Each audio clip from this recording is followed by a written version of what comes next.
하나 사셔야 됩니다. 우리 아내가 이제 어떤 사람한테 그걸 물어봤대요. 천국과 지옥을 믿느냐라고 물어봤대요.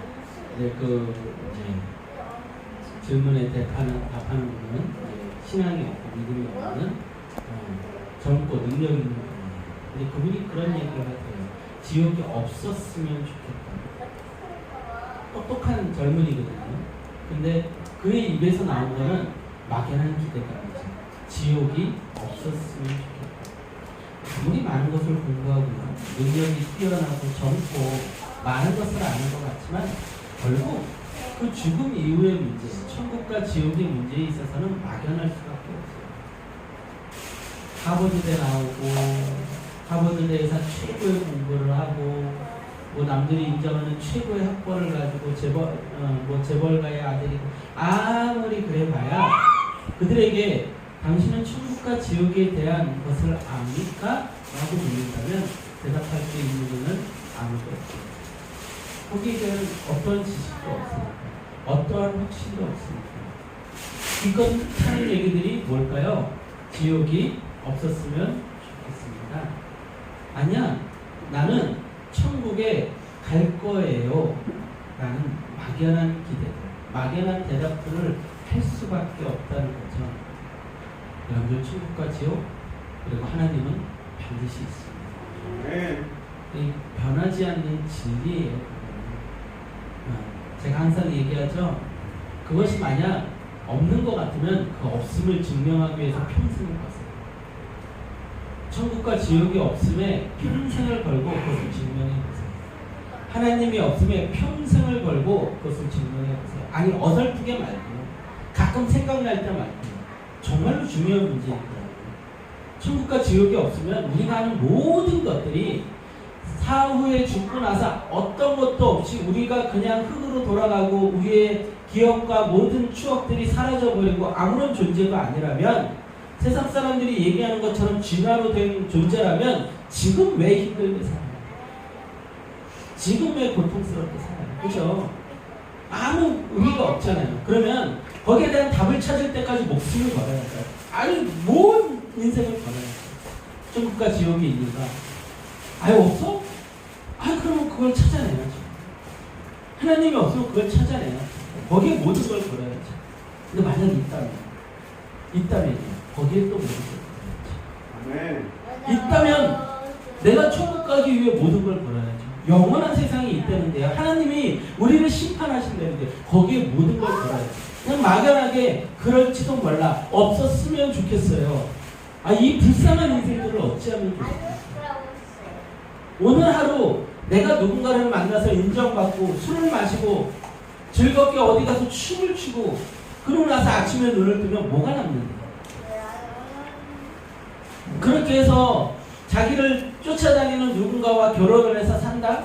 결혼을 해서 그 사람들이 정말로 행복하게 살아요? 여러분, 최근에 전 세계에서 유명한 여자 두 분이 이혼을 했어요. 누군지 혹시 아십니까? 멜린다 게이츠하고 그 아마존의 그 베이조스의 아내 되는 사람이 이혼을 했죠. 그래서 그들이 재산을 분할을 받았어요. 재산을 얼마나 분할을 받았냐면 그 멜린다 게이츠가 아직 이제 소송이 안 끝났는데 대략 한 100 몇 조? 재산 분할을 받을 거예요. 상상이 안 되죠? 그거보다 이제 적을 수도 있고, 아무리 적어도 뭐 10 몇 조, 20조 뭐 이렇게 아마 재산 분할을 받지 않을 것 같아요. 그 아마존이 맞을 거예요. 아마존의 그 CEO의 부인 되는 사람도 재산이 지금 현재 뭐 30 몇 조? 뭐 이래요.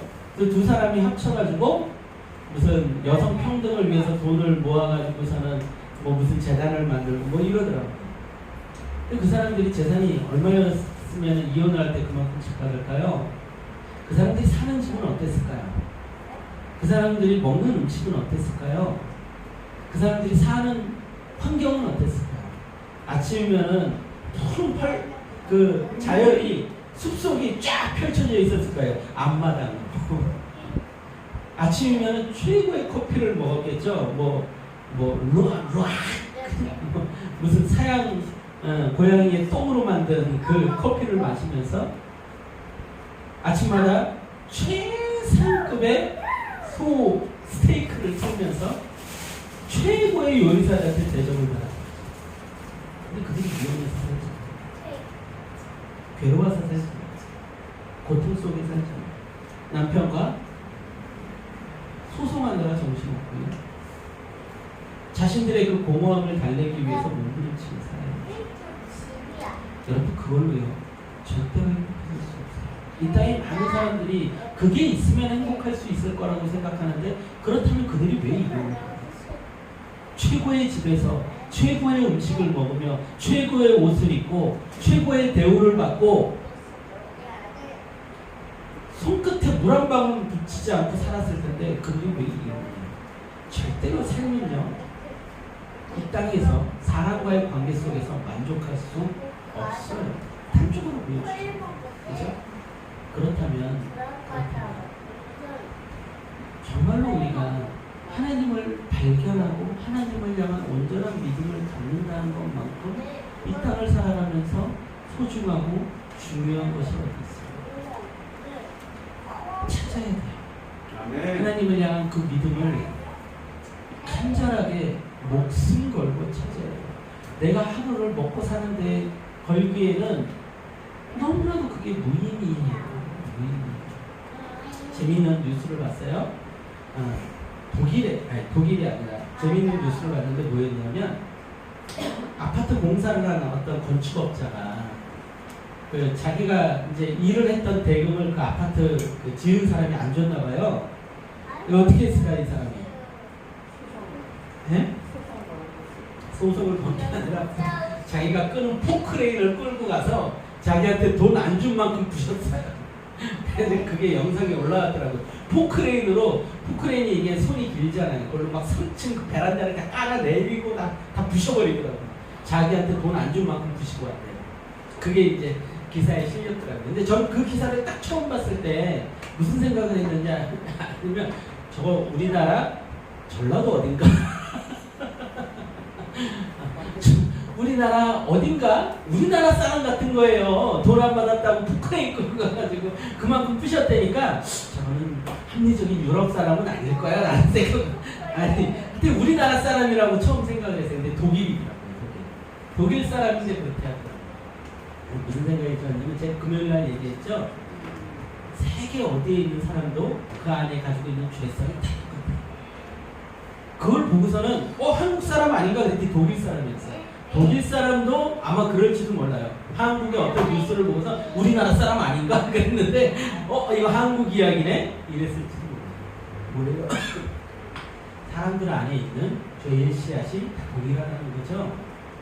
사람들 안에 있는 하나님의 형상도 동일하고요. 죄의 씨앗도 동일한 거예요. 그래서 어느 나라 어느 문화든 동일한 모습들이 다 있다는 거예요. 사람이 저기 뭐 아프리카 오지에 가면은 남자와 여자가 결혼을 안 합니까? 결혼하죠. 결혼해서 여자가 애를 낳아요. 남자가 애를 낳는 데는 없어요. 남자가 해가지고 애를 낳는 데는 없어요. 다 여자가 애를 낳았어요. 아이를 낳으면 여자가 아이한테 젖을 먹여요. 남자가 아이한테 젖을 먹이는 나라는 없어요. 모두 다 어때요? 동일한 삶의 모습들을 보인다는 거죠. 무엇이 닮아있어요? 그들 안에 있는 영혼이 닮아있어요. 죄성도 닮아있고요. 선을 행하는 모습도 닮아있고요. 가족들을 대하는 모습도 닮아있고요. 사랑하는 모습도 닮아있고요. 미워하는 모습도 닮아있어요. 탐욕 또한 닮아있어요. 다 닮아있어요. 뭘 얘기하는 걸까요? 인류가 한 뿌리에서 시작이 돼요. 진화론자들이 얘기하는 것처럼 무언가 진화가 돼가지고 시작이 됐다 그러면 그렇게 동일할 수가 없죠. 어느 나라에서는 다른 모습, 영혼이 다르기 때문에. 그런데 어때요? 영혼이 동일하다. 제가 왜 이 아침에 열심히 이런 이야기를 할까요? 열심히 이런 얘기를 할까요? 여러분 오늘 우리가 욥기의 이제 마지막 장면을 볼 텐데요. 우리가 이 욥기의 마지막 장면을 보면서 우리가 다른 걸 배우는 게 아니에요. 뭘 배워야 되냐면 하나님에 대한 믿음을 배워요. 하나님이 어떤 분이시. 그거 배우지 않으면 여러분들이 이 시간, 긴 시간 제가 설교하는 게 아무 의미가 없어요.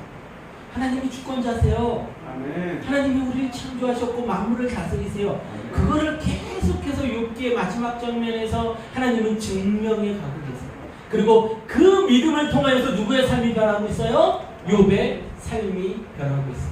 결국 우리의 삶을 바꾸는 거는 뭐예요? 하나님을 향한 믿음이에요. 믿음이 있으면 바뀌어요. 믿음이 있으면 죄성을 꺾을 수 있고요. 믿음이 있으면 하나님을 기뻐할 수 있고요. 믿음이 있으면 하나님의 기쁨이 될 수 있어요. 근데 그런 것들이 영 안 받아들여지고 그런 것들에 대한 감도 오지 않고 거부감이 있다. 아주 단순해요. 뭐에 대한 믿음이 없어요? 하나님에 대한 믿음이 없는 거예요. 하나님에 대한 믿음이 있으면 이 욥의 이야기가 너무나도 가슴 깊이 와요. 안전한 거예요. 내가 이렇게 하나님 앞에 온전히 서야 되는데 안 그러면 안 되는데 누구와 똑같은 마음으로 욥기를 바라봅니까? 욥과 똑같은 마음으로 하나님의 그 마지막 선포, 그 선포를 바라보게 된다는 거예요. 오늘 제발 여러분들의 마음 가운데 믿음을 느끼고 생각합니다. 믿음이 있으면 내가 낮아질 수 있어요. 믿음이 있으면 사랑할 수 있고요. 믿음이 있으면 겸손할 수 있고, 믿음이 있으면 분쟁하지 않아요. 믿음이 있으면 싸우지도 않고, 믿음이 있으면 남을 이해하고요. 믿음이 있으면 온유하고요. 믿음이 있으면 충성하고요. 믿음이 있으면 절제하고요. 근데 그런 것들이 왜 안 돼요? 왜 자꾸 말씀을 들으면서도 여전히 내 안에는 탐욕이 있고, 음란이 있고, 분쟁이 있고, 다툼이 있고, 미움이 있고, 살인이 있고. 왜 그래요? 아직도 내 안에 믿음이 없기 때문에. 정말로 하나님이 살아계심을 내가 온전히 느낀다면 내 마음대로 내 뜻대로 살 수 없죠. 절대. 내 모든 걸 포기하서라도 누구 마음에 들기를 원해서 살아요? 하나님 마음에 들기 위해서 사는 거예요. 하나님의 기쁨 되기 위해서 사는 거예요. 하나님을 온전히 믿는다. 지금도 이곳에 계시고, 지금도 나를 바라보고 계시고, 나를 평가하고 계시고, 나를 심판하시는 거예요. 그 하나님을 믿기 원합니다. 우리는 욥기 전체를 통해 하나님의 주권에 대해 깊이 묵상해 보았어요. 모든 주권은 누구에게 있다고요? 하나님께 있습니다. 인간이 아무리 주장해봐야 욥기에서 우리가 몇 번 제가 반복하면서 찾아보았죠. 우리 엘리후의 이야기를 보면서 몇 번 반복해서 찾아보았어요. 엘리후가 했던 주요한 주장이 뭐였어요? 니네가 그렇게 하나님한테 손가락질하고 분쟁을 일으키고 니네들의 주장을 하나님께 들이대고 그러는데 하나님이 침묵한다고 뭐가 문제냐? 하나님이 왜 너희한테 대답해야 되니? 그게 엘리후의 이야기였죠. 너희들이 당연하게 생각하는 것, 우리들이 당연하게 생각하는 것, 하나님 왜 침묵하십니까? 하나님, 우리가 힘든데, 우리가 괴로운데, 저 아프리카에 있는 사람들은 가난하고 힘들고 병들어서 죽어가는데 이 땅에 코로나가 창궐하고 있는데 하나님 왜 침묵하십니까? 왜 저 악인들이 잘 되는데 하나님이 침묵하십니까? 라고 아무리 떠들어봐야 하나님이 침묵하신다고 거기에 대해서 누가 항변하겠느냐? 하나님이 침묵하신다고 거기에 대해서 왜 당연히 하나님이 대답합니까? 그게 엘리후의 주된 논의의 골자였어요. 모든 것은 누구의 주권 안에 있다? 하나님의 주권 안에 있다. 인간이 아무리 하나님을 끄집어 내려서 자신의 앞에 두려고 해도, 자신과 같은 시선 앞에 두려고 해도 그것은 불가능해요. 왜요? 하나님은 높으신 분이고, 하나님은 창조주이시고, 하나님은 완전하신 분이기 때문에. 그런데 우리는 죄인이고 불완전하고 영원하지 못한 존재이기 때문에 그런 존재들이 하나님을 끌어내리려고 하는 거예요. 인간이 높아지려고 하는 거예요. 하나님을 동등한 위치에 놓으려고 하는 거예요. 근데 그게 무모한 시도라는 거죠. 무지한 시도라는 거죠. 우매한 시도라는 것이죠. 그게 계속해서 욥기에서 반복적으로 등장하고 있는 거예요. 하나님의 주권을 인정하는 것이 가장 중요해요. 여러분들의 삶 여러분 거 아니에요. 여러분의 삶 여러분 거 아니에요. 주장하지 마세요. 병들어 죽으면 그만이에요. 하나님 나한테 왜 암이 걸리게 하셨나요? 그거 주장할 수 있는 사람이 누가 있어요? 왜 내가 암이 걸리면 안 되죠? 내가 왜 코로나 걸리면 안 돼요? 내 손가락이 왜 부러지면 안 돼요? 내가 왜 장애가 있으면 안 돼요? 자기는 당연히 있으면 안 된다고 생각하는 거예요. 그 주권을 어떻게 우리가 주장할 수 있냐고요. 그 모든 주권이 누구에게 있다고요? 하나님께 있다고요. 하나님께. 지금 오늘 갑자기 나에게 최고의 인생의 그 순간에 하나님께서 내가 널 데려가겠다 그런다고 해서 누가 하나님을 틀렸다고 할 수가 있겠어요. 하나님의 의로움과 하나님의 지혜를 우리는 감당할 수 없어요. 히딩크 감독 당시에 히딩크 감독이 발탁한 어떤 축구 선수가 36인가 39살 나이에 암으로 투병하다 돌아가셨다. 사람들은 그럴 수 있어요. 이 젊은 사람이, 이 운동도 많이 하고 건강했던 사람이 왜 암으로 죽어야 합니까? 그 가족들은 신에게 항변하시고 그들이 믿음이 있는 자들인지 없는 자들인지 모르겠지만 아마 그 마음속으로 신에게 항변합니다. 가슴 아픈 일이죠. 그들에게는 너무나도 힘든 일입니다. 하지만 그렇다고 해서 하나님께 틀렸다고 할 수 있는 인생이 없다는 거죠. 아멘? 이게 믿어져야 돼요.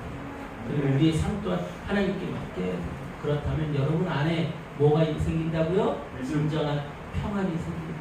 그럴 때 하나님의 주권을 완전히 인정할 때 우리는 평안할 수 있다는 거예요. 계속해서 우리는 욥기를 보면서 계속 이런 시간들을 보낼 수밖에 없어요. 깊은 찬양을 해야 돼요. 깊은 묵상을 해야 돼요. 하나하나 해석해 나가는 과정도 물론 필요하지만 계속해서 욥기에서 던지는 질문들에 대해서 우리 스스로가 계속해서 질문에 대해서 답을 해봐야 돼요. 여러분들 하나님께서는 욥의 첫 장면에서 하나님은 욥을 칭찬하며 기뻐하셨죠. 근데 어땠어요? 우리가 욥기를 보면서 살펴봤더니 욥이 마냥 칭찬받을 사람이었나요? 아니었죠. 하나님 앞에 막 항변도 많이 하고요. 자신 틀리지 않았다고 소리쳤던 사람이에요. 근데 하나님께서는 욥을 보면서 처음에 욥에 대해서 어떻게 평가했어요?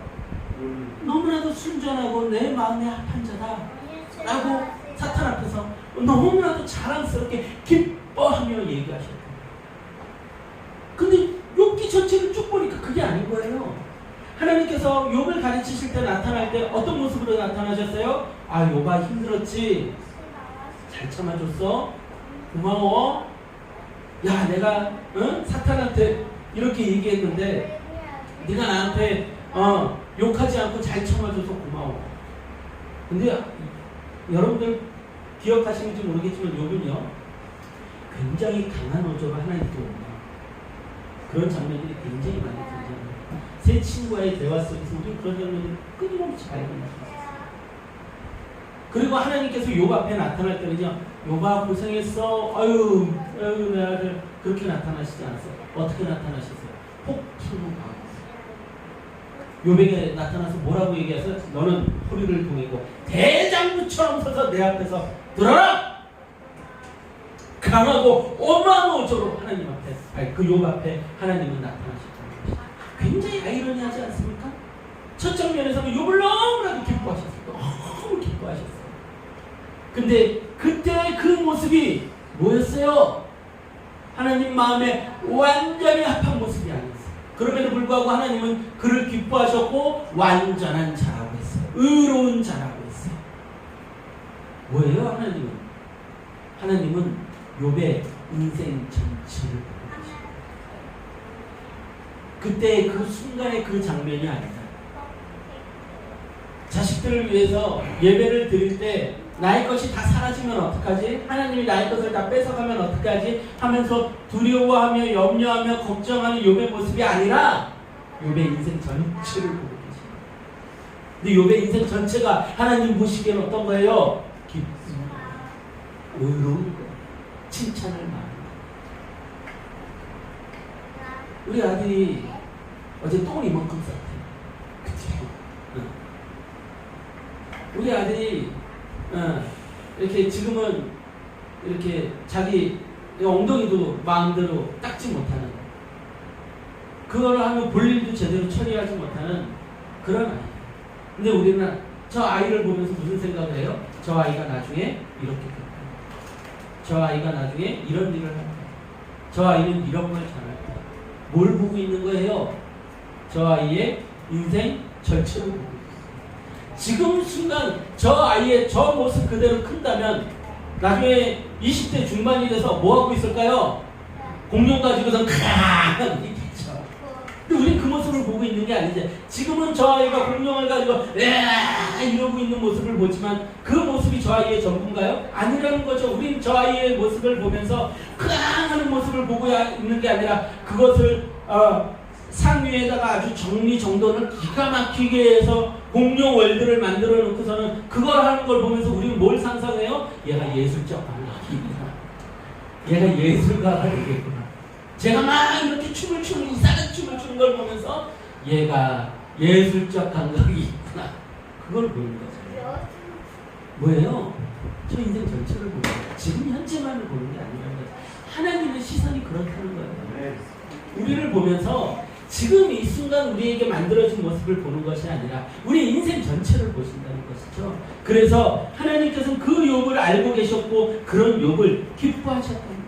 이것은 하나님만이 또 아버지의 마음으로 자신을 계시하신 하나님의 깊은 심중만이 알 수 있고 할 수 있는 거라는 거죠. 그래서 하나님은 욥에게 기대를 걸고 사탄에게 뭐라고 얘기합니까? 네 마음대로 해라. 다 뺏어가 마라. 그리고 생명만은 놔두고 건강도 해쳐가라. 네가 무슨 짓을 하든지 욥은 내가. 네가 무슨 짓을 하든지 욥은 나의 기쁨이다. 네가 무슨 짓을 하든지 욥은 나의 만족이다. 라고 얘기하실 수 있어요. 사탄은 보지 못하죠. 사탄은 그런 주관하지 못해요. 근데 누구는 하나님을 하실 수 있어요. 지금 여러분들의 모습을 보면서 하나님은 그 기대를 하고 계신 거예요. 여러분들이 그 하나님의 기대에 맞게끔 시간을 줄여야 돼요. 죽기 전에 아우 주여 내가 잘못 살았습니다. 아우 이제 똑바로 살겠습니다. 그런데 5초 남았어요. 죽는 허하게 5초. 그것처럼 어리석은 게 없어요. 그것처럼 후회되는 삶이 없어요. 나에게 힘이 있을 때, 내가 말을 할 수 있을 때, 내가 일어나 걸을 수 있을 때 내가 하나님을 향한 믿음을 가지고 있습니다. 하나님의 기쁨 되기 원합니다. 그리고 나아가서 하나님의 기쁨이 되기 위해서 전도 하고 사랑도 베풀고 희생도 하고 헌신도 하고 그리고 살아가고 하나님을 찬양하고 그게 여러분들의 마음 가운데 뿌듯함으로 가득 차요. 기쁨으로 가득 차요. 그게 여러분들을 이끌어가야 돼요. 내가 5년 뒤에 이런 멋진 집을 사겠지? 내가 10년 뒤에 이런 멋진 지위에 올라가 있겠지? 이런 거 기대하며 살지 마시고요. 내가 나중에 나이가 몇 살이 되면 연금을 얼마를 받겠지? 보험을 들었으니까 내가 병원 가면 보험료가 얼마가 나오겠지? 이런 거 계산하지 마시고요. 뭔 의미가 있습니까? 그게? 보험료 조금 더 받으면 그 괴로움이 끊어져요? 조금 안전할 수는 있겠죠. 근데 더 안전한 길은 어디에 있어요? 하나님이 지켜주시는 거예요. 네. 내가 암에 걸렸을 때 암 진단표 5천만 원 받는 게 정말로 그 사람에게 평안을 줍니까? 그렇지 않다니까요. 그렇지 않다니까요. 말기암 걸린 사람들한테 암 진단표 5천만 원 나와가지고 뭐 어디다 쓸 거예요? 생명이 경각에 걸렸는데 그거 어디다 쓸 거예요? 정말로 우리에게 필요한 건 그런 게 아니라는 거예요. 오늘 내가 하나님의 기쁨이 되기 위하여 하나님을 향한 온전한 믿음을 가지는 것이죠. 여러분, 우리가 하나님의 계획 속에 있으니 참 다행입니다. 아멘. 하나님은 우리 인생 전체를 들여다보고 계세요. 우리는 이 관계를 예수님과 베드로의 관계 속에서 살펴볼 수 있어요. 한번 볼까요? 예수님이 베드로를 처음 만나고 나서 얼마 안 있어서 베드로에게 뭐라고 얘기하시죠? 뭐라고 얘기했어요? 세 번 부인할 거. 아니 그거는 좀 후반부고요. 너무 빨리 가셨어요. 처음에 뭐라고 하세요? 그렇죠. 네가 장차 개가 갈 거야. 네 이름 위에 교회가 세워질 것이다. 그 반석 위에, 그 믿음의 고백 위에 세워질 것이다. 라고 이야기를 하십니다. 그런데 어때요? 그 베드로의 이름 위에 교회가 세워진다고 했는데 영 다른 모습으로 가는 거예요. 자, 성경 속에서 발견을 한번 해봅시다. 우리 다시 욥기로 돌아갈 거니까 놔두시고요. 요한복음 18장 15절에서 18절입니다. 요한복음 18장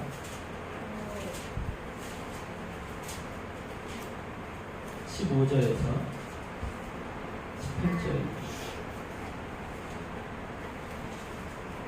지금 이 장면이 무슨 장면이냐면 요한복음 13장 보니까 13장 36절에서 38절 13장 요한복음 13장 36절에서 38절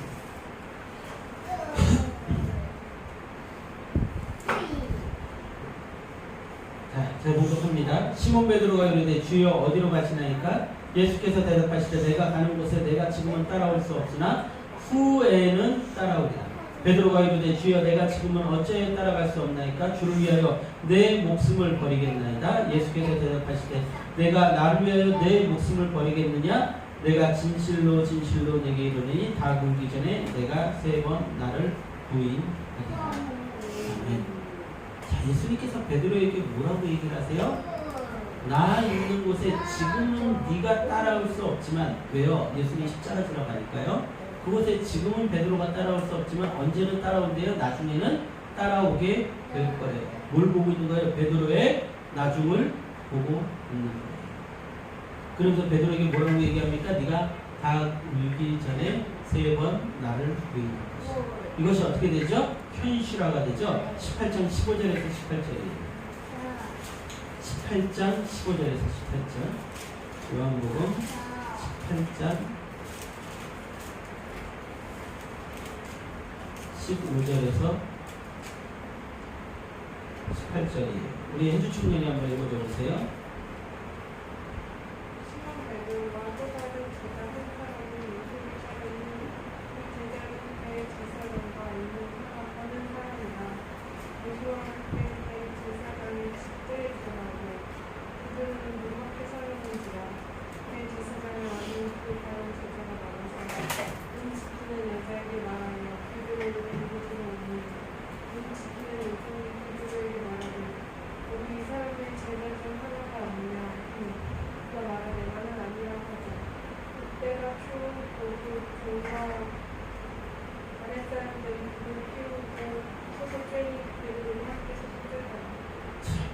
너무 불쌍한 장면 아닙니까?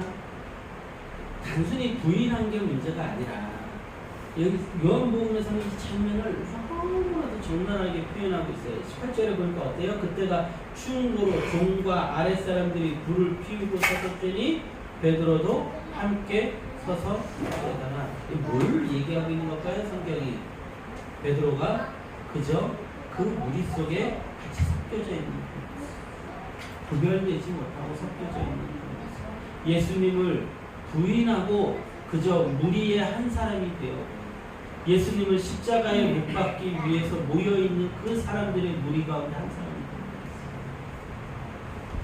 그런데 이런 베드로를 예수님은 어떻게 얘기하세요? 장차 네가 개가 될 것이다. 베드로가 될 것이다. 너의 그 믿음의 고백 위에 베드로라는 반석 위에 믿음의 반석 위에 교회가 세워질 것이고 그 교회는 음부의 권세도 이길 것이다. 하고 얘기하십니다. 자, 또 봅시다. 18장 25절에서 27절이죠. 시몬 베드로가 서서 불을 쬐더니 사람들이 묻되 너도 그 제자 중 하나가 아니냐? 베드로가 부인하여 이르되 나는 아니라 하니 대제사장의 종 하나는 베드로에게 귀를 잘린 사람의 친척이라 이르되 내가 그 사람과 함께 동산에서 있는 것을 내가 보지 아니하였느냐? 이에 베드로가 또 부인하니 곧 닭이 울더라. 굉장히 요한복음에만 등장하는 장면이 뭐예요? 베드로가 예수님을 잡으러 온 사람들이 왔을 때 누구의 귀를 잘랐습니까? 말고라는 사람의 귀를 자른 거예요. 근데 그 귀를 자른 그 말고의 친척이 마치 거기 있어요. 뭘 얘기하고 싶은 걸까요? 이 성경이 부인할 수 없는 증거가 있었다는 거죠. 그런데도 베드로는 거부하고 어때요? 닭이 3번 우는 소리를 듣고서는 슬피 울며 자신의 모습을 보게 되는 거죠. 이게 베드로였어요. 이게. 그런데요, 21장 15절에서 19절에서는 예수님께서 베드로 앞에 다시 나타나셔서 부활하신 후에 다시 나타나셔서 이런 이야기를 하십니다. 21장 15절에서 19절. 21장 15절에서 19절. 자, 우리 한 절씩 교독합시다. 21장 15절에서 19절. 제가 먼저 공독합니다. 그들이 조반 먹은 후에 예수께서 시몬 베드로에게 이르시되 요한의 아들 시몬아 내가 이 사람들보다 나를 더 사랑하느냐 하시니 이르되 주님 그러하나이다. 내가 주님을 사랑하는 줄 주님께서 아시나이다. 이르시되 내 어린 양을 먹이라 하시고 또 두 번째 이르시되 요한의 아들 시몬아 내가 나를 사랑하느냐 하시니 이르되 주님 그러하나이다. 내가 주님을 사랑하는 줄 주님께서 하시나이다. 이르시되 내 양을 치라 하시고 세 번째 이르시되 요한의 아들 시몬아 내가 나를 사랑하느냐 하시니 주께서 세 번째 내가 나를 사랑하느냐 하시므로 베드로가 근심하여 이르시되 주님 모든 것을 아시오매 내가 주님을 사랑하는 줄을 주님께서 아시나이다. 예수께서 이르시되 내 양을 먹이라. 내가 진실로 진실로 내게 이르노니 내가 젊어서는 스스로 뛰고 원하는 곳으로 가졌거니와 늙어서는 내 팔을 벌리리니 남이 내게 띄우고 원하지 아니하는 곳으로 데려가리라.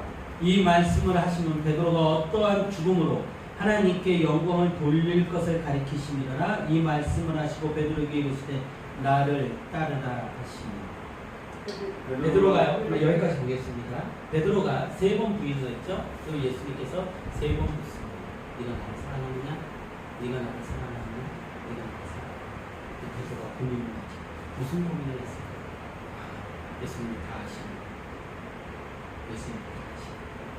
내가 예수님을 부인할 거라는 것도 예수님은 알고 계셨고, 내가 그때는 비록 부인했지만 지금 예수님을 사랑하고 있는 것도 예수님은 아십니다. 이건 굉장히 중요한 거예요. 예수님은 우리가 부인할 거라는 것도 알고 계시고 사랑하고 있는 것도 알고 계십니다. 우리의 연약함도 알고 계시고 우리가 예수님을 사랑하는 것도 알고 계세요. 그러면서 베드로에게 뭐라고 얘기해요? 이제는 나중에 사람들이 너를 묶어서 끌고 다닐 거야.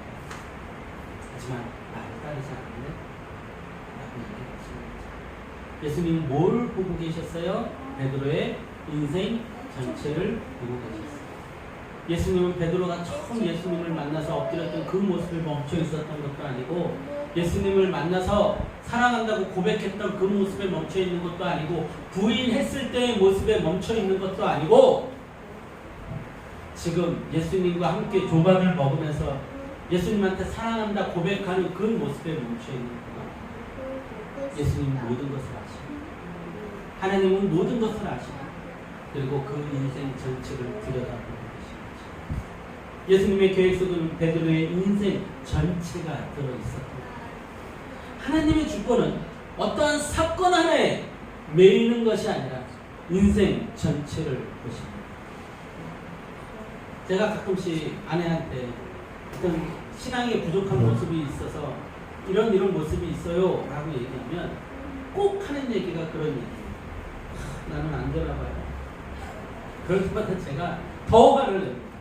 더 뒤통수를 때려요. 정신 차리고 그러라고 얘기합니다. 하나님은 지금 그 모습에 멈춰있는 게 아니라고요. 그래서 네. 성령님이 그 모습, 그런 대답을 정말로 싫어하세요. 나는 이런 사람이야. 나는 이것밖에 안 돼. 그런데 지금 우리가 바라보고 있는 베드로의 모습, 예수님을 부인했던 그 베드로의 모습에 예수님의 시선이 멈춰 있었다면 예수님이 그렇게 베드로를 기뻐할 이유가 없었다니까요. 장차 그 어설픈, 그 되지도 않는 그 믿음의 교회를 세우겠습니까? 말이 돼요? 그게 음부의 권세를 이겨요? 예수님을 3번 부인하는 그 베드로의 믿음 위에 교회가 세워지냐고요? 이게 말이 되냐고요? 아니죠? 예수님 보았던 베드로의 그 믿음의 모습은 어디의 믿음의 모습이에요? 베드로 전후서를 쓰면서 믿음에 흔들리고 있는 자들에게 흔들리지 말아라! 마지막이 가까웠다. 심판이 가까웠다. 하나님께서 너희들을 지키실 것이다. 거룩해라! 라고 얘기했던 그 베드로의 믿음에 한 예수님의 시선은 멈춰져 있었다는 것이죠. 예수님을 위해 십자가를 지고 죽음까지도 마다하지 않았던, 나는 예수님과 같이 십자가를 질 수 없습니다, 그래서 거꾸로 십자가에 매달려 죽었던 그 베드로의 믿음, 그 모습에 예수님의 시선은 머물러 있었다. 왜 지금 우리의 모습을 가지고 예수님께서 너 이거 좀 부족한데 라고 얘기했을 때 그래요, 저는 안 돼요 라고 얘기를 하는 거예요. 그거는 예수님의 그 시선에 대한 저항이에요. 예수님의 판단이 틀립니까? 베드로에 대한 판단이 틀렸어요? 바울에 대한 판단이 틀렸습니까? 하나님께서 욥에 대한 판단이 틀렸어요? 단 한 번도 판단이 틀리신 적이 없으세요. 그들이 장차 어떻게 됐습니까? 바울은 예수 믿는 사람들을 잡아 죽이던 사람이 전 세계의 복음을 전하는 사람이 되었고요. 베드로는 예수님을 3번 부인했던 사람이 누구보다도 예수님을 사랑해서 예수님을 위해 목숨을 던지는 사람이 되었고요. 욥은요, 하나님을 향하여 그렇게 원망했던 사람이 하나님 앞에 엎드려 하나님을 찬양하고 인정하는 인생이 되었다는 것이죠. 예수님의 그림자, 예수님의 모형으로서 다른 사람들을 위하여 예배드리고 하나님과 통하게끔 하는 제사장의 직분을 감당하는, 기름 부음 받은 자의 직분을 감당하는 그런 인생으로 자라나갔다는 것. 하나님의 그 시선은 여러분들의 인생 전체를 들여다보고 계십니다. 오늘 본문 속에서 하나님께서는 2가지 짐승을 등장시키시며 욥을 가르치십니다. 욥기 40장 15절에서 41장 8절까지 봅시다. 좀 흥미로운 장면이죠. 굉장히 많은 사람들에게 흥미를 불러일으키는 그런 장면입니다. 하나님께서요, 수많은 창조의 그 장면들을, 지난주에 우리 봤죠? 창조의 장면들을 떠올리게끔 여러 가지를 설명하셨어요. 바다, 그리고 별, 그리고 식물들의 그 어떤 성장, 이런 것들에 대해서 쭉 설명을 하시고 나서 하나님께서 봤느냐? 내가 이런 창조주다라고 결론에 도달한 게 아니라 2 존재를 등장을 시키신다는 것이죠. 그 2 존재가 참 흥미롭습니다. 욥기 40장 15절에서 41장 8절이에요. 자, 이거 잘 들으셔야 돼요. 여러분들 딴 데 가서 못 듣습니다. 자, 욥기 40장 15절에서 41장 8절 제가 묵독합니다. 이제 소같이 풀을 먹는 배의 못을 볼지어다. 내가 너를 지은 것 같이. 자, 이제라는 표현을 쓰셨어요. 왜 이제라는 표현을 썼을까요? 그 앞에 어떤 내용들에 대해서 뭘 하시고 있는 거예요? 정리하는 거예요. 자, 이런 것들을 내가 쭉 얘기를 했다. 이제 이걸 보자. 무슨 얘기인지 아시겠죠? 그 앞에 내용은 뭐냐면 그건 이따가 봅시다. 이따가 보기로 하고. 자, 15절 다시 봅니다. 이제 소같이 풀을 먹는 배의 못을 볼지어다. 내가 너를 지은 것 같이 그것도 지었느니라. 그것의 힘은 허리에 있고 그 뚝심은 배의 힘줄에 있고 그것이 꼬리치는 것은 백향목이 흔들리는 것 같고 그 넓적다리 힘줄은 서로 얽혀 있으며 그 뼈는 녹관 같고 그 뼈대는 소막대기 같으니 그것은 하나님이 만드신 것 중에 으뜸이라. 그것을 지으시니가 자기의 칼을 가져오기를 바라노라. 모든 들짐승들이 뛰노는 산은 그것을 위하여 먹이를 내느니라. 그것이 연잎 아래에나 갈대 그늘에서나 늪 속에 엎드리니 연잎 그늘이 덮으면 신의 버들이 그를 감싸는 거다. 강물이 소용돌이 칠지라도 그것이 놀라지 않고 요단 강물이 쏟아져 그 입으로 들어가도 태어나니 그것이 눈을 뜨고 있을 때 누가 능히 잡을 수 있겠으며 갈고리로 그것의 코를 꿰 수 있겠느냐. 자, 이 베헤못이라는 이 짐승에 대해서 하나님께서는 설명을 하세요. 근데 이 베헤못에 대해서 지금의 어떤 많은 신학자들이 이 베헤못을 하마에 많이 비교를 합니다. 하마에. 근데 하마라고 하기에는 그 영역이 너무 넓어요. 이 베헤못은 단순히 물가에만 있는 것이 아니라 물가에 있는 표현들도 있는데 보면 20절에 보면 모든 들짐승들이 뛰노는 산은 그것을 위하여 먹이를 내느니라. 단순히 이 짐승이 물가에서만 힘을 발휘하는 것이 아니라 어디에서도 힘을 발휘한대요? 산에서도. 들짐승들 앞에서도 힘을 발휘한대요. 그러면 이 짐승은 하마처럼 느릿느릿해가지고 물가에서만 지내는 짐승이 아니라 산에도 왔다 갔다 하고 들에도 왔다 갔다 한다는 거죠. 그러니까 왜 하마라고 사람들이 많이 이거를 해석을 하는지 여러 가지 근거 있는 이야기도 있지만 부족한 그런 해설이기도 해요. 자, 그 다음으로 등장하는 것은 41장 1절에 등장하는 리워 야단입니다. 야단 났죠?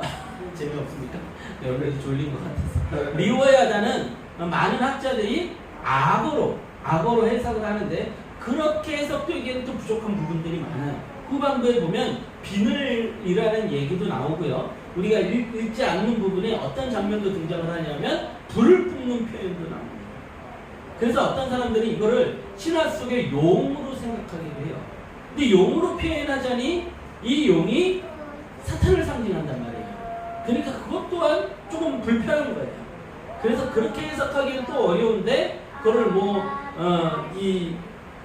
악어가 물 속에서 나오면서 물을 뿜을 때 그게 빛 속에서 빛과 반사가 돼가지고 무지개 빛을 띄워가지고 그게 불을 뿜는 것처럼 보이고 이상하게 막 해석하려고 애들을 쓰더라고요. 근데 하나님께서 보여주고자 하는 건 이게 하반지 리워야단인지가 중요하지 않아요. 어쨌든 41장 1절에서 8절까지 이 리워야단을 어떻게 성경이 표현하고 있는지 하나님이 어떻게 표현하고 있는지 봅시다. 내가 낙지로 리워야단을 끌어낼 수 있겠느냐?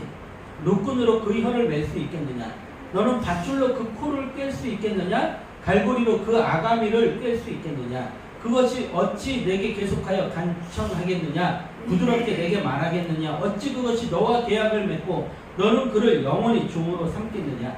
내가 어찌 그것을 새를 가지고 놀듯 하겠으며 내 여종들을 위하여 그것을 메어두겠느냐? 어찌 장사꾼들이 그것을 놓고 거래하겠으며 상인들이 그것을 나누어 가지겠느냐? 내가 능히 많은 창으로 그 가죽을 찌르거나 작사를 그 머리에 꽂을 수 있겠느냐? 내 손으로 그것에게 얹어보라. 다시는 싸울 생각을 못하리라.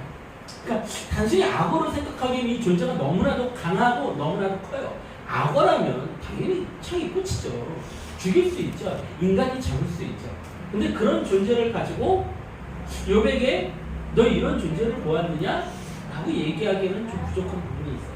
어쨌든 하나님께서 베헤못과 리워야단을 마지막으로 얘기하세요. 그리고 나서 아까 우리가 본문 말씀으로 보았던 욥의 고백이 나온단 말이에요. 그렇다면 왜 하나님께서 이 베헤못과 리워야단이라는 걸 등장을 시켜서 하나님의 뜻을 드러내고 있습니다.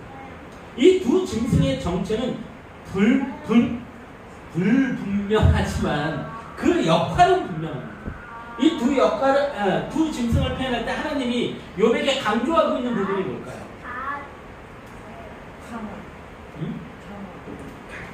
인간이 어찌할 수 없는 이 두 짐승 앞에서 인간들은요 움츠러드는 거예요. 두려워서 벌벌벌벌 떠는 거예요. 어떻게 계약할 수도 없고 잡을 수도 없고 죽일 수도 없고 가까이 할 수도 없는 범접할 수 없는 어마어마한 짐승. 그래서 어떤 사람들이 이걸 공룡으로 표현을 합니다. 욥이 고대에 있었던 사건이기 때문에 그 당시에 공룡이 있었지 않겠느냐. 어쨌든 인간이 감히 범접할 수 없는 어마어마한 짐승. 근데 그 짐승들 앞에 인간들이 취할 수 있는 게 뭐예요? 쪼그라드는 것뿐이었어요. 그 위험 앞에, 그 힘 앞에, 그 무서움 앞에. 근데 그 두 짐승을 창조하신 분이 누구예요? 그 두 짐승을 창조하신 분이 하나님이에요. 그 두 짐승을 마음대로 할 수 있는 분이 하나님이에요. 근데 그 두 짐승 앞에서는 그렇게 그 교만한 두 짐승 앞에서는 그렇게 움츠려들었던 인간들이 하나님 앞에서는 큰 소리를 치고 앉아요. 이런 모습이 어떻습니까? 그런 의미에서 하나님께서 이 두 짐승에 대해서 그렇게 자세하게 설명하시는 거예요. 이 두 짐승의 등장 이유에 대한 근거는요 40장 9절에서 14절 41장 9절에 드러납니다. 자 봅시다. 40장 9절에서 14절. 자 이게 지금 베헤못이라는 그 짐승을 등장시키기 전에 이제 네가 베헤못을 봐라 라고 이야기하시기 전에 그 장면이에요.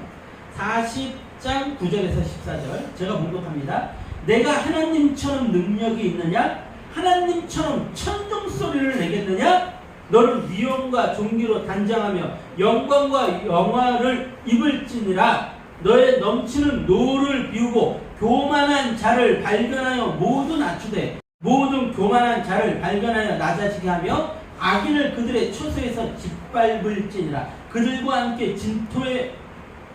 함께 진토에 묶고 그들의 얼굴을 싸서 은밀한 곳에 둘지니라. 그리하면 내 오른손이 너를 구원할 수 있다고 내가 인정하리라. 자, 하나님 무슨 얘기를 하고 있는 거예요? 자, 너에게 9절에 보니까 뭐라고 돼 있어요? 내가 능력이 있느냐? 네가 심판의 권한이 있느냐? 그 얘기를 하고 나서 뭐라고 얘기를 해요? 모든 교만한 것들, 그런 어마어마한 힘을 가진 존재들을 네가 굴복시켜 봐라. 그러면 네가 네 오른손으로 널 구원할 수 있어. 너 그런 능력이 있니? 너 그런 것들을 굴복시킬 수 있는 능력이 있니?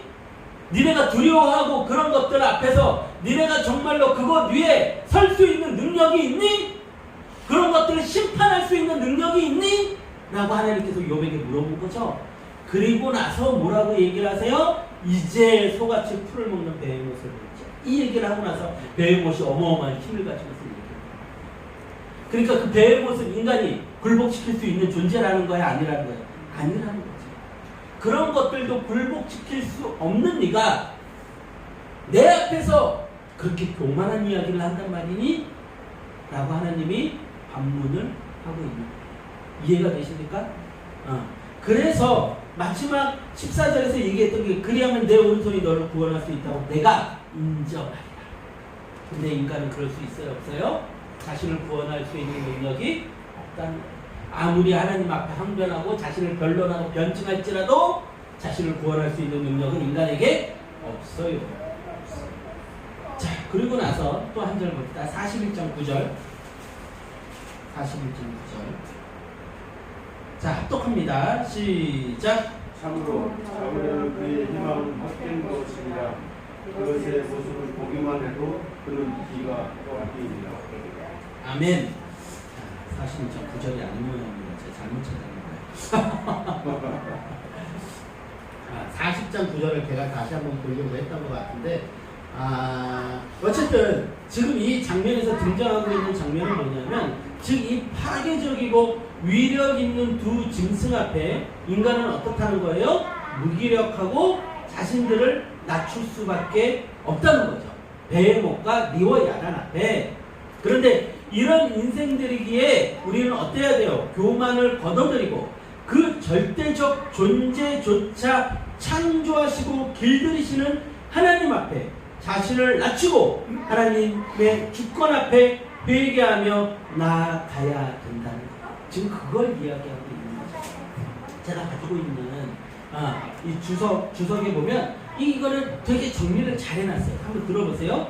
욥은 교만한 악인들을 내려다봄으로써 그들을 움츠러들게 만들 수 없지만 리워야다는 그렇게 할 수 있다. 그러니 하나님은 여호와 자신에게 대항하는 욥의 교만한 주장을 얼마나 가소롭게 여기실 수 있을까? 이런 짐승들의 힘은 이들이 다른 것들을 우습게 여기는 것 같이 보이게 하며 이들의 존재는 파괴적인 힘의 위협을 계속 조성한다. 만약 욥이 이런 짐승들을 길들일 수 없다면 욥이 하나님께 맞서는 것은 실로 어리석은 짓이다. 창조주 하나님은 이 짐승들은 물론이고 이들이 상징적으로 표성하는 모든 악을 다루실 수 있다. 그러니까 이 두 짐승, 베헤못과 리워야다는 모든 악의 상징적인 그 대상인 거예요. 심지어는 누구에게까지 향하고 있어요? 사단에게까지 향하고 있는 거죠. 그 교만한 존재들, 모든 인간들을 굴복시킬 수 있고 그 앞에 권위와 권력을 내세우는 그 존재들 앞에 인간들은 굴복하면서 하나님한테는 항변한다는 거죠. 근데 거꾸로 되는 거죠. 정말로 우리가 절대적으로 대해야 될 분이 누구라고요? 하나님이시. 하나님. 그 얘기를 하고 있는 거예요. 사실 욥기 전체의 핵심이 바로 이것이다. 욥은 사탄과 싸우고 있었고 그에게는 사탄을 무찌를 힘이 없었다. 욥은 사실적으로 누구와 지금 싸우고 있는 거예요? 사탄과 싸우고 있는 거예요. 하나님 앞에 사탄이 나타나서 욥의 재산을 모두 다 뺏어가면 하나님을 원망할 겁니다. 그가 건강을 빼앗기면 하나님을 원망할 겁니다. 라고 얘기를 했단 말이에요. 그리고 모든 욥의 것을 누가 뺏어갔어요? 사탄이 뺏어갔어요. 결국 욥은 누구와 싸우고 있는 거예요? 사탄의 유혹과 싸우고 있는 거예요. 사탄의 참소와 사탄의 도전과 직면해서 싸우고 있었다는 것이죠. 자, 욥은 자신도 모르게 사탄과 싸우고 있었고 그에게는 사탄을 무찌를 힘이 없었다. 하지만 사탄과 그의 졸개들은 하나님이 이들에게 허락하신 힘만을 갖고 있을 뿐이다. 하나님은 이들을 길들인 애완동물처럼 부리실 수 있다. 아이 멋지게 표현했지. 하나님만이 그걸 가능케 하실 수 있는다. 그래서 하나님께서 벨목과 리와 야단에 관한 이야기를 한 거예요. 이게 함하고 암호고가 중요한 게 아니에요. 어떤 짐승인지가 중요한 게 아니라 이 두 짐승의 등장의 이유는 뭐냐면 이들이 가지고 있는 그 힘이죠. 권세죠. 권력이죠. 그것 앞에 인간은 굴복할 수밖에 없다는 거예요. 그것 앞에 인간들은 겸손해지죠. 그런데 하나님 앞에서는 고개를 들여요. 이런 모습이 어디 있습니까? 그런데 하나님은 이런 짐승들조차도 뭐처럼 다룰 수 있다고요? 애완동물처럼. 이 이야기를 듣고서는, 이 어마어마한 이야기를 듣고서는 욥이 취할 수 있었던 게 무엇이었을까요? 바로 42장 1절에서 6절의 고백이었습니다. 자, 42장 1절에서 6절 같이 합독합니다. 시작! 욥이 여호와께 이르되 주께서는 못할 실실이 없사오니 무슨 계획이든지 무엇 이루시든지 없는 줄 아오니 무지한 말로 이치를 가지는 자가 누구냐.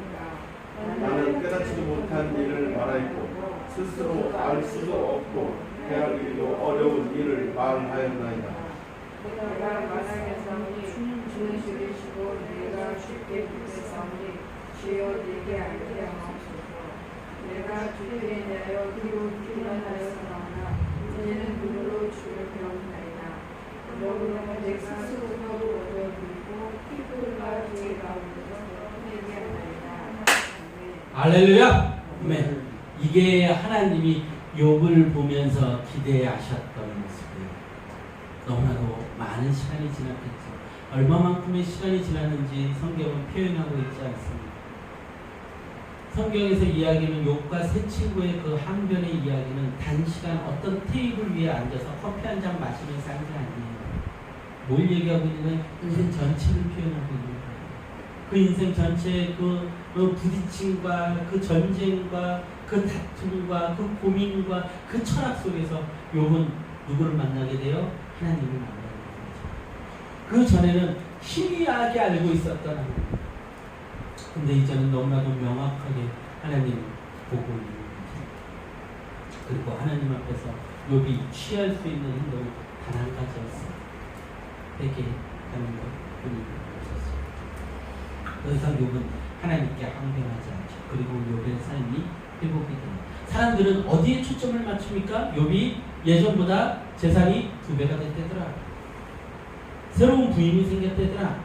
자식들이 더 많아졌대더라. 다시 존경받는 인생이 되었대더라. 여기에 초점을 맞추는 거 아니에요. 아니에요. 욥이 진정으로 얻은 건 뭐예요? 하나님과의 교제의 회복, 그리고 하나님에 대한 진정한 알미. 그 알미 복인 거예요. 욥이 아무것도 얻지 못했을지라도 욥이요, 이 이후에 행복했을까요? 안 행복했을까요? 행복했죠. 똑같이 가난하고 몸에 피부병이 있었을지라도 자신의 삶을 주관하시는 분이 하나님이라는 걸 깨달았기 때문에 욥은 행복했습니다. 그런데 그것을 표면상으로 실제적인 걸로 지금을 살아가는 우리들에게 명확하게 그려주기 위해서 욥이 이전보다 재산이 2배가 되었다. 이런 표현을 쓴 거예요. 여러분들 가나안 땅이 젖과 꿀이 흐르는 땅이라는데 여러분들 그 땅이요 가보십시오. 젖과 꿀이 흐르는 땅이에요.